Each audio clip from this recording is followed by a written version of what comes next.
नमस्कार दोस्तों, stock India YouTube channel आपका हार्दिक स्वागत करता है। आप देख रहे हैं स्टॉक इंडिया यूट्यूब चैनल। यदि आप पहली बार चैनल पेज को विजिट कर रहे हैं, चैनल पे नए हैं तो बेल आइकन को हिट करके ऑल को ज़रूर सेलेक्ट कर लें ताकि नए वीडियो का नोटिफिकेशन आपको मिलता रहे। और मित्रों, आ गए हम सबसे पहले नॉर्मल स्क्रीन पर और इस वीडियो में हम बात करेंगे पावर सेक्टर की। और पावर सेक्टर और पावर मिनिस्ट्री ऑफ इंडिया की हम इसमें बात करेंगे। साथ ही हम बात करेंगे कि आज पीएलआई स्कीम की, और पीएलआई स्कीम पर गवर्नमेंट का एक बड़ा अनाउंसमेंट देखने को मिला है। तो इस पर आप वीडियो को आप पूरा कवर कीजिएगा। और कुछ renewable energy, power sector, green energy, solar energy, wind energy और इन्हीं सेक्टरों की अपन रिन्यूएबल एनर्जी के सेक्टर की बड़ी जो कंपनियां हैं इन्वेस्टमेंट के लिहाज से सेफ जो कंपनियां, उनकी चर्चा इस वीडियो में अपन करने वाले हैं। तो अपन बात कर लेते हैं विद्युत मंत्रालय, power sector, ministry of power India. तो आज इसकी हम बात इसलिए करते हैं कि जो मिनिस्ट्री ऑफ पावर है, आज उसने प्रोडक्शन लिंक्ड इंसेंटिव स्कीम यानी पीएलआई स्कीम के दूसरे चरण का अनाउंसमेंट हो गया है। और गवर्नमेंट की तरफ से पीएलआई स्कीम है वो स्वदेशी को बढ़ावा देने के लिए और आत्मनिर्भर भारत का जो नारा है वो गवर्नमेंट ने भारत सरकार की तरफ से देखने को मिलता है।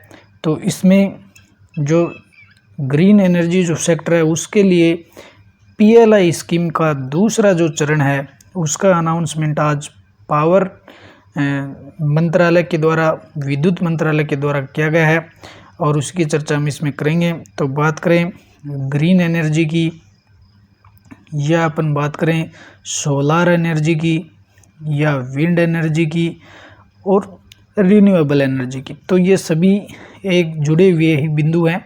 तो अगर हम स्वच्छ ऊर्जा की बात करें तो इसमें सबसे महत्वपूर्ण देखें और कभी ख़त्म नहीं होने वाला सोलार ऊर्जा। और सोलार जो एनर्जी है उसके लिए आज पीएलआई जो स्कीम है उसका पार्ट 2 यानी पहले चरण के लिए पीएलआई स्कीम का अनाउंसमेंट है वो नवंबर-दिसंबर 2022 में ऑलरेडी हो चुका है। और पीएलआई स्कीम का जो पार्ट 2 है यानी पीएलआई स्कीम का दूसरा जो चरण है, दूसरे चरण में आज और पावर जो मंत्रालय है उसकी तरफ, पावर मंत्रालय की तरफ से अनाउंसमेंट किया गया। तो अपन देखते हैं कि इस अनाउंसमेंट में कुल कितनी कंपनियों को इसमें सेलेक्ट किया गया है और पीएलआई स्कीम के तहत इन कंपनियों को बूस्ट मिलने वाला है। तो यदि बात करें सरकार की तरफ से सोलार पीवी के दूसरे चरण में पीएलआई जो स्कीम है उसके लिए 11 कंपनियों को सिलेक्ट किया गया या चयन किया गया। और इन 11 कंपनियों की बात करें तो इनमें रिलायंस है, इंडोसोल है, फर्स्ट सोलार है, रिन्यू एनर्जी है, जेएसडब्ल्यू एनर्जी सहित कुल 11 कंपनियां शामिल हैं। और जो सरकार की प्रोडक्शन लिंक्ड इंसेंटिव जो यानी पीएलआई जो स्कीम है, इस योजना के तहत कुल 14,007 करोड़ रुपए का 100 करोड़ रुपए का इन्वेस्टमेंट या यूं कहें कि इनके लिए इन 11 कंपनियों के लिए इन्वेस्टमेंट के लिए घोषणा की गई है या इनको इंसेंटिव या सहायता दी जाएगी। और यह कंपनियां करेंगी क्या? ये जो कंपनियां हैं वो सोलार जो ऊर्जा है उसके तहत कुल 39,600 मेगावाट क्षमता की एनर्जी है वो जनरेट करेंगे।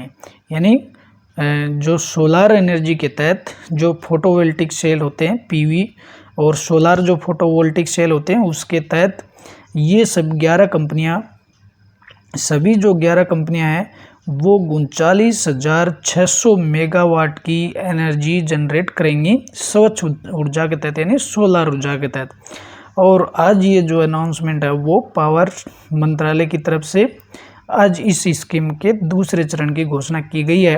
तो अपन बात करें तो इस स्कीम के तहत अगर पीएलआई जो स्कीम है इसके तहत अक्टूबर 2024 तक कुल जो स्थापित जो क्षमता होगी स्वच्छ ऊर्जा यानी सोलार ऊर्जा की कुल 7,400 मेगावाट होने वाली है।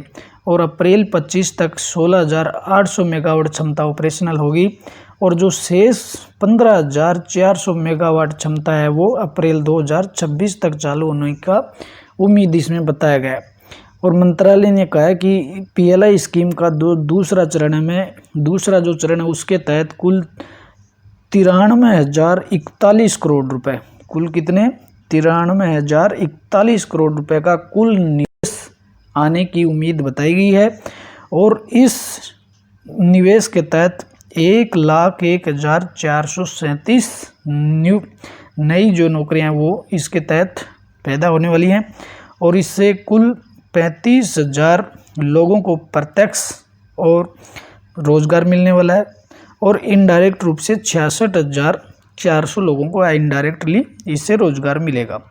तो कुल मिलाकर के सरकार ने और रिन्यूएबल जो एनर्जी जो सेक्टर है उसकी जो कंपनियां हैं उन कंपनियों के लिए पीएलआई स्कीम के तहत और इस योजना का आज अनाउंसमेंट किया गया है। और इन सभी जो पीएलआई स्कीम के तहत जो 11 जो कंपनियां सिलेक्टेड की गई हैं इन सभी कंपनियों को इसके तहत पीएलआई स्कीम के दूसरे चरण के तहत इनको इंसेंटिव दिया जाएगा। और अब बात करें तो ये 11 कंपनियां कौन कौन सी है, तो इन 11 कंपनियों की बात करें तो इंडोसेल जो कंपनी है इसको कुल 6,000 मेगावाट के लिए सिलेक्ट किया गया है। और रिलायंस की बात करें तो रिलायंस को भी 6,000 मेगावाट का क्षमता मिलेगी। और फर्स्ट जो सोलार है वो 34,000 मेगावाट ग्रीन एनर्जी का प्रोडक्शन करेगी। तो इसमें जो इंडोसोल है वो मार्केट में लिस्टेड नहीं है और फर्स्ट सोलार भी लिस्टेड नहीं है। हालांकि रिलायंस जो है वो रिलायंस लिस्टेड कंपनी है। और बात करें इसमें अगली कंपनी की बात करें तो इसमें वारे जो एनर्जी है वो मार्केट में ये भी लिस्टेड कंपनी देखने को मिलती है और इसको भी 6,000 मेगावाट का टारगेट दिया गया है। अवादा है इसको भी 3,000 मेगावाट का और रिन्यू को भी 4,800 मेगावाट का। और दूसरी जो बड़ी कंपनी की बात करें तो वो JSW को 1,000 मेगावाट और ग्रीव को 2,000 मेगावाट का टारगेट इसको दिया गया है।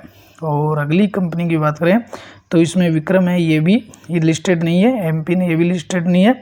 और अब बात करें टाटा पावर सोलार की, टाटा पावर जो सोलार है उसको 4,000 मेगावाट का टारगेट दिया गया है। और टोटल है वो टोटल की अगर बात करें इसमें तो इसमें 39,600 मेगावाट ग्रीन ऊर्जा का टारगेट है वो इन कंपनियों को दिया गया है। और पीएलआई स्कीम के तहत ये 39,600 मेगावाट ऊर्जा का उत्पादन ये कंपनियां करने वाली हैं। अब जो 11 जो कंपनियां हैं इन 11 कंपनियों में जो मार्केट में लिस्टेड हैं उन कंपनियों की अगर देखें इन्वेस्टमेंट के लिहाज से, यानी 11 में से जो 4 कंपनियां हैं वो मार्केट में लिस्टेड देखने को मिलती हैं। और इनको तो इस पीएलआई जो स्कीम है इसका जो बेनिफिट जो मिलने वाला है वो इन 4 कंपनियों को, हालांकि 11 को ही मिलेगा, लेकिन जो मार्केट में लिस्टेड उन कंपनियों की बात करें तो इनको एक बड़ा इन्वेस्टमेंट इन कंपनियों में आने वाला है और इन कंपनियों को काफ़ी फ़ायदा होने वाला है। तो इसके तहत अगर हम देखें तो सबसे पहले इन्वेस्टमेंट के लिहाज से, अगर हम इन्वेस्टमेंट के लिहाज से देखें तो सबसे पहले हम बात करेंगे टाटा पावर की। तो टाटा पावर को भी इसका बड़ा फ़ायदा मिलने वाला है। दूसरी अगर देखें तो रिलायंस का, तो रिलायंस, हालांकि रिलायंस अलग से ये जो ग्रीन एनर्जी, रिलायंस का जो ग्रीन एनर्जी सेगमेंट है वो अलग से लिस्टेड नहीं है, तो इसके साथ अपन रिलायंस के साथ अपन जा सकते हैं। तीसरी कंपनी की अपन बात करें तो वो है JSW का, और JSW जो एनर्जी है वो भी लिस्टेड कंपनी है और अच्छी कंपनी इन्वेस्टमेंट के लिहाज से। और चौथी कंपनी की अगर अपन बात करें तो वारे की भी अपन चर्चा करेंगे। तो कुल इन 4 कंपनियों की अपन चर्चा कर लेते हैं। तो सबसे पहले हम बात करेंगे टाटा पावर की। तो टाटा पावर है तो टाटा ग्रुप से बिलोंग्स करती है और टाटा ग्रुप की पावर, अगर यूँ कहें कि रिन्यूएबल एनर्जी के सेक्टर में अगर आप इन्वेस्टमेंट करने की इच्छुक हैं तो रिन्यूएबल एनर्जी के अगर से अपन जाना चाहें, रिन्यूएबल एनर्जी में इन्वेस्टमेंट के तहत देखें तो टाटा पावर से बेहतर आपको कंपनी नहीं मिलेगी और काफ़ी बेहतर कंपनी है। और इसको आगे भी ईवी का भी, इसको इलेक्ट्रॉनिक जो व्हीकल है उसके लिए भी ये चार्जिंग जो इंफ्रास्ट्रक्चर है वो विकसित कर रही है और आगे भी करने जा रही है। तो इसका जो बड़ा फ़ायदा है वो टाटा पावर को भी इससे मिलने वाला है। तो टाटा पावर का अगर आज के देखें तो आज के सेशन में इसमें करीबन 1.5% की गिरावट देखने को मिल रही है। और यदि पास्ट 1 ईयर की बात करें तो एक साल में अब भी स्टॉक्स है वो 23% डाउन में मिल रहा है। और अब जो लगातार मार्केट में गिरावट चल रही है तो इस लिहाज से टाटा पावर को कंसिडर किया जा सकता है कि इस गिरावट का जो दौर चल रहा है और इस गिरावट के दौर में अगर आप न्यू कमर हैं और स्टॉक मार्केट में अपने निवेश को शुरू कर रहे हैं तो आप टाटा पावर पर जा सकते हैं। और हालांकि इस पर काफ़ी सस्ते में स्टॉक्स है वो नीचे आ गया है, लगभग 52 वीक लो के आसपास मिल रहा है और एक साल में स्टॉक्स है वो 23% है वो डाउन देखने को मिल रहा है। और कंपनी के इन्वेस्टमेंट के लिहाज से देखें तो लास्ट 5 ईयर का इसका अचीवमेंट देखेंगे तो अब तक इसने टाटा पावर ने 117% का है वो रिटर्न जनरेट किया है। तो रिन्यूएबल एनर्जी में अगर आप जाना चाहते हैं, इन्वेस्टमेंट करना चाहते हैं तो टाटा पावर से बेहतर कोई कंपनी नहीं हो सकती है। और इसका फ़ायदा PLI स्कीम का भी इसको मिलने वाला है। आगे अगर अपन बात करें तो दूसरे नंबर पर रिलायंस की। तो रिलायंस का जो एनर्जी जो सेगमेंट वाला बिजनेस है वो अलग से लिस्टेड नहीं है। अगर आप इसमें रिलायंस में रिन्यूएबल एनर्जी के तहत जाना चाहते हैं और रिलायंस के साथ जाना चाहते हैं तो आपको रिलायंस का शेयर खरीदना पड़ेगा, इसका अलग से लिस्टेड नहीं है। और ये कंपनी भी काफ़ी बेहतर कंपनी है। और आज के सेशन की बात करें तो स्टॉक्स में करीबन 0.5% की तेज़ी के साथ 2247 पर स्टॉक क्लोज हुआ है। और रिलायंस का जो स्टॉक्स है ये भी आपको 52 वीक जो लो है वहाँ पर देखने को मिल रहा है और काफ़ी बेहतर कंपनी है और इसके साथ भी आप जा सकते हैं। और अगली कंपनी की बात करें तो JSW एनर्जी की। तो JSW ग्रुप की काफ़ी बेहतर कंपनी है और ग्रीन एनर्जी सेक्टर में जाना चाहते हैं और ग्रीन एनर्जी सेक्टर में अगर आप निवेश के इच्छुक हैं तो JSW के साथ भी जा सकते हैं। और इस JSW की स्टॉक्स की बात करें तो आज करीबन इसमें 2.5% की गिरावट देखने को मिल रही है और स्टॉक्स है वो 222 पर ट्रेंड कर रहा है। अगर लास्ट 1 ईयर की बात करें तो स्टॉक्स अपने को 24 से 25% में डाउन में मिल रहा है। मार्केट है वो क्रैश में भी चल रहा है, डाउन में ही चल रहा है। तो इस लिहाज से इन्वेस्टमेंट के हिसाब से देखें तो ये काफ़ी बेहतर समय हो सकता है। तो इन्वेस्टमेंट के लिहाज से ये काफ़ी बेहतर समय है और इस पर आप JSW एनर्जी के साथ भी जा सकते हैं। और लास्ट 5 ईयर का अगर इसका देखें अपन रिटर्न्स तो 171% का शानदार रिटर्न JSW एनर्जी ने दिया है। और आगे भी ये जो एनर्जी सेक्टर में अगर देखें ग्रीन एनर्जी में टाटा पावर, JSW एनर्जी, तो इन सभी कंपनियों को है आगे बढ़ाया वो इनको बेनिफिट मिलने वाला है और एक बड़ा टारगेट इनके तहत है और PLI स्कीम के तहत इन्हें बड़ा इन्वेस्टमेंट आते हुए देखने को मिल रहा है। और अगर अगली कंपनी की अगर बात करें अपन तो वारी। तो ये एक देखें तो मार्केट में एक नया नाम है वारी और न्यू लिस्टेड कंपनी है। और इसकी अगर अपन देखें तो आज के सेशन की बात करें तो स्टॉक्स में करीबन 3% की गिरावट के साथ 254 पर ट्रेंड कर रहा है। और लास्ट 1 ईयर की देखें तो 1 ईयर में इसने कमाल ही कर दिया है वारे टेक्नोलॉजीज ने और इसमें करीबन है वो 65% का रिटर्न है इसने लास्ट 1 ईयर में दिया है, यानी इस वर्ष की बात करें तो। और लास्ट 1 ईयर में भी इसने अच्छा रिटर्न दिया है। और लास्ट 5 ईयर की बात करेंगे तो 1750% का रिटर्न इसने शानदार दिया। और स्टॉक्स अब है वो 254 के आसपास ट्रेंड कर रहा है और स्टॉक्स है वो काफ़ी ऊपर देखने को मिल रहा है। तो आप एनर्जी सेक्टर में इन्वेस्टमेंट के लिहाज से ये वारी टेक्नोलॉजी ये भी काफ़ी बेहतर कंपनी है। और यदि हम इसके क्लाइंट्स की बात करेंगे तो इसके क्लाइंट्स देखें तो आदित्य बिरला ग्रुप है, भारत पेट्रोलियम है, शेलो है, Larsen and Toubro L&T group है, मुंबई मेट्रो है और मोंडजल इंटरनेशनल है, NTPC है, रिलायंस इंडस्ट्रीज है और MSL है। तो ये कुल मिलाकर बड़े जो हैं इसके काफ़ी बड़े क्लाइंट्स हैं। और कंपनी है वो अभी 2020 से ही लिस्टेड हुई है।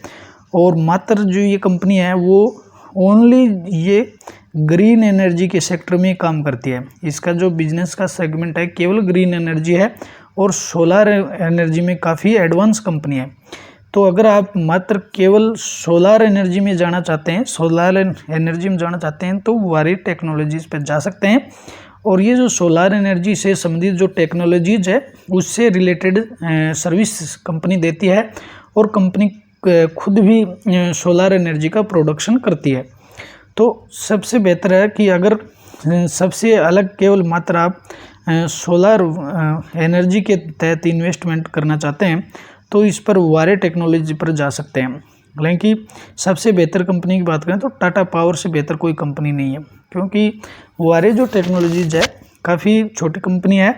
और तो इस तरह से लॉन्ग टर्म के इन्वेस्टमेंट के लिहाज से अपने इसको नहीं देख सकते।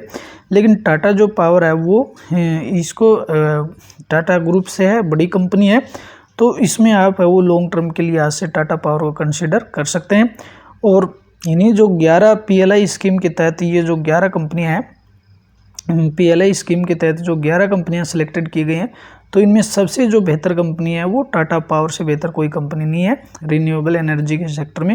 हालांकि जो टाटा पावर है वो इसका दूसरे जो एनर्जी के दो दूसरे जो इसके सेगमेंट हैं वो भी इसके तहत आ जाते हैं। और केवल सोलार में अगर ग्रीन एनर्जी के तहत है तो केवल वारे टेक्नोलॉजीज है।